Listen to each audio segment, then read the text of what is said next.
Voici la leçon G3. Les adjectifs qualificatifs. Ils auront toujours la couleur orange. Tu as déjà étudié les adjectifs qualificatifs dans une classe précédente. Je te laisse donc lire cette leçon et je ferai un commentaire pour l'élément numéro 4. Petite pause.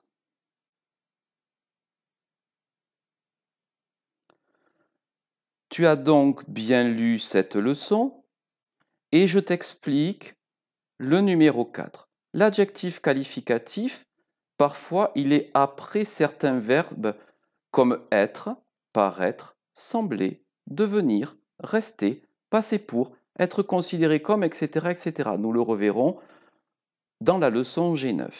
Regarde le premier exemple.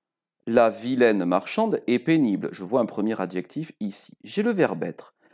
Pénible va dire quelque chose sur la vilaine marchande. Il va qualifier la vilaine marchande. Donc c'est un adjectif qualificatif. La vilaine marchande est féminin, pénible lui aussi. La vilaine marchande est singulier, pénible aussi. Deuxième exemple. Ces garçons deviennent intelligents. Je vois le verbe devenir.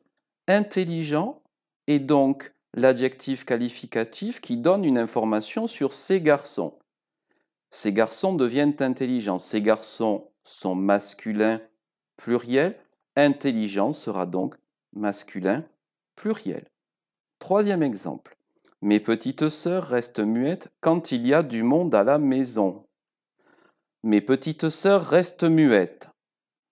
Je vois bien le verbe rester. Muette dit quelque chose, donne une information sur mes petites sœurs. Muette qualifie mes petites sœurs. Donc c'est bien l'adjectif de mes petites sœurs. Mes petites sœurs sont féminin pluriel, muette, féminin pluriel aussi. Je ne peux pas dans ce cas-là, lorsque l'adjectif est séparé par un verbe, être, paraître, sembler, devenir, rester, etc., etc., je ne peux pas l'enlever. Je ne peux pas dire la vilaine marchande est. Je ne peux pas dire ces garçons deviennent. Je ne peux pas dire mes petites sœurs restent. Quand il y a du monde à la maison, il nous manquerait un petit élément. Et je te montre, dans ce cas, on ne peut pas le supprimer.